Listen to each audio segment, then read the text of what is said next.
What's up, gamers? This is Jim from Just Push Play here. It's July. It's getting humid here in Ottawa, but that doesn't mean you can't have fun. So today's episode, I'm bringing in the bubbles, miracle bubbles. Have a lot of fun this July. Why not?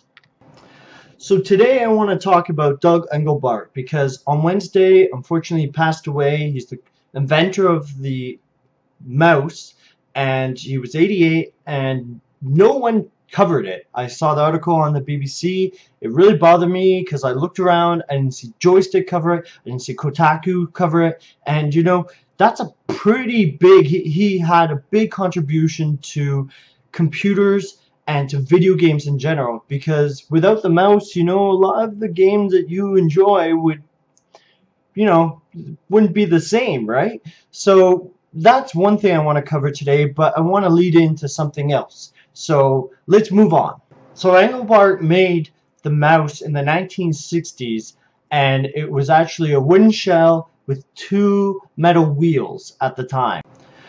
But Engelbart also worked on early incarnations of email, teleconferencing, and also word processing. So he's actually made a incredible impact on the computer industry and video game industry today. Now also remember, Engelbart was actually in the early days of computing. The computers still took up a whole room or expanded room, and in order to actually feed in data, you had to use punch cards. No SD cards back then, sorry folks. No even tapes that you could record with, say, like the Commodore 64. No cartridges. These were entire rooms completely covered with a mainframe, and only really basic functions could be done. Basic math, basic division, multiplication.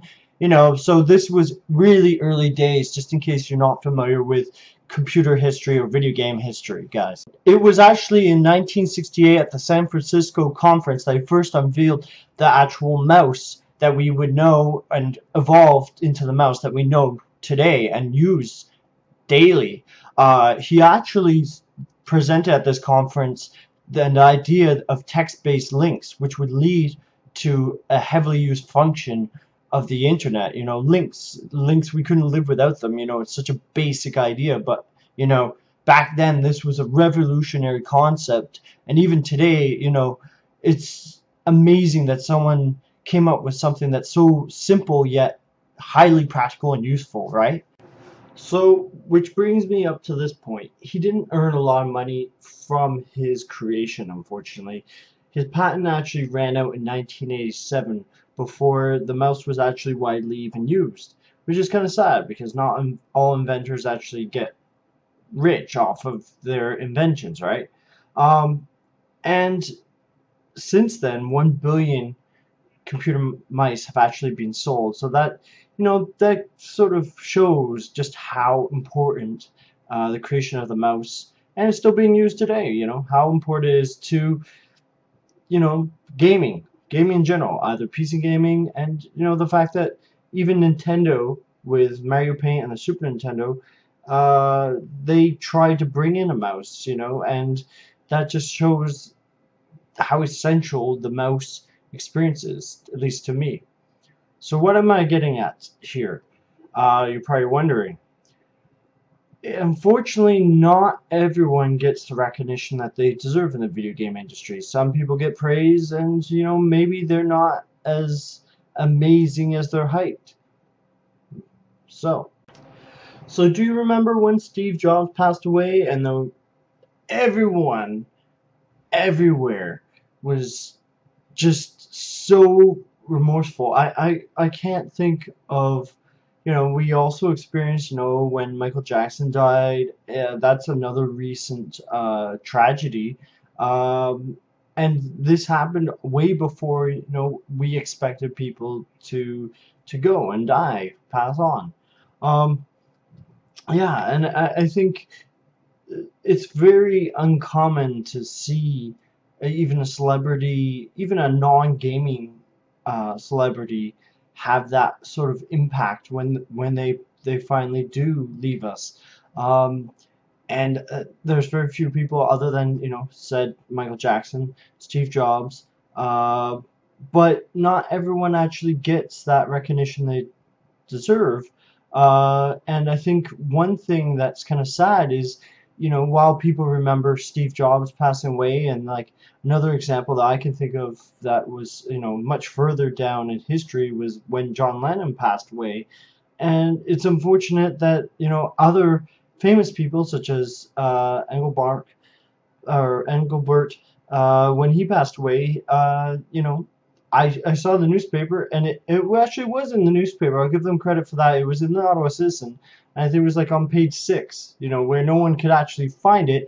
And I think, that's sad. This man had a major impact on the games industry, and he doesn't get the recognition. Now, what I'm leading up to is, and using the Steve Jobs example again, unfortunately, when Steve Jobs passed, he got, since I think he had been around for decades and in the public spotlight far more than other inventors, such as the man who created the mouse, uh, people knew about him, and I guess that's why he had more publicity. But then there are other inventors, and I'll just show you this brief image, and then I'm not sure if you've actually seen the Steve Jobs comparison when compared with Dennis Ritchie, but Dennis Ritchie had a big impact on the video game industry and the computer industry that tied together.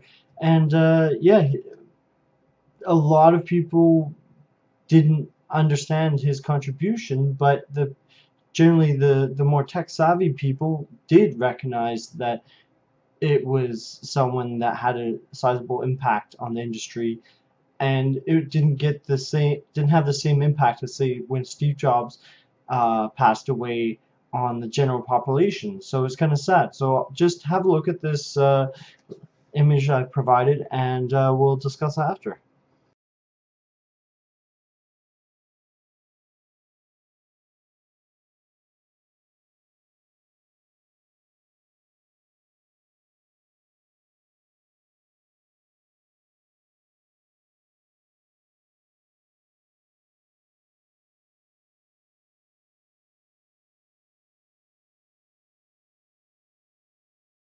So welcome back, gamers. You've seen the image now, and what do you think? Steve Jobs, he was a bit more in the public eye, a bit more recent, recent figurehead. You know, Definitely the being out in the public eye had a greater. Maybe that could help explain, why he had a greater impact on more people. However, I've had an iPhone. I had it used it for a little while, but I didn't feel attached to it personally. I've never had an iPad, iMac, or Apple computer. I grew up with a PC, so I guess maybe that's why I never really felt as attached to Steve Jobs as, say, people who grew up with like an Apple II and beyond. So, but when you compare the two, if you can compare the two, do you think you can? Can you? Um, Dennis had pretty much the foundations. Again, he was a person that managed to provide, C++, and then that led to other things. Can you actually judge it from that? Because he laid the foundations. Was he a greater contributor to actually, the video game or computer gaming industry? Can you look at it that way? I guess that's the ultimate question. Can you look at just, Steve Jobs took some products, he managed to turn Apple around. He made computers. If you know the history of Apple, he sort of made computers marketed to the population en masse. But like, can you compare that to Dennis Ritchie, who uh, created C and then C++, and then that led to so many other things? So can you relate those? Like, where do you say, oh, this person had a greater contribution to, say, society at large or the computer industry, game industry, as opposed to someone else? Like that's it really. I don't not sure if there is a definite answer. You know, some people will say Steve Jobs, well, you know, he had a big impact, you know, by trying to do something that most companies have failed, trying to make a computer that's easily accessible and user friendly. And then there's the people, you know, sort of more behind the scenes, like Dennis, who, you know, actually allowed these other features, the code to lead to, you know, to use the example, Crisis Warhead and Photoshop, Firefox. Um, yeah, and you know, 90% of the applications, as that image says, in the world are written in C and C++. So, you know, where who is there a person that should have more respect than the other? Like that's what I would love to see what you guys actually think about, because it really did bother me that you know, someone who created something that's so significant, such as the mouse, and then it got me thinking further, like, well, where's the line? You know, who's contributed more? How do you judge that? Like, it's a very subjective thing. I think far more subjective than, you know, can you quantify and say, oh, it's objective.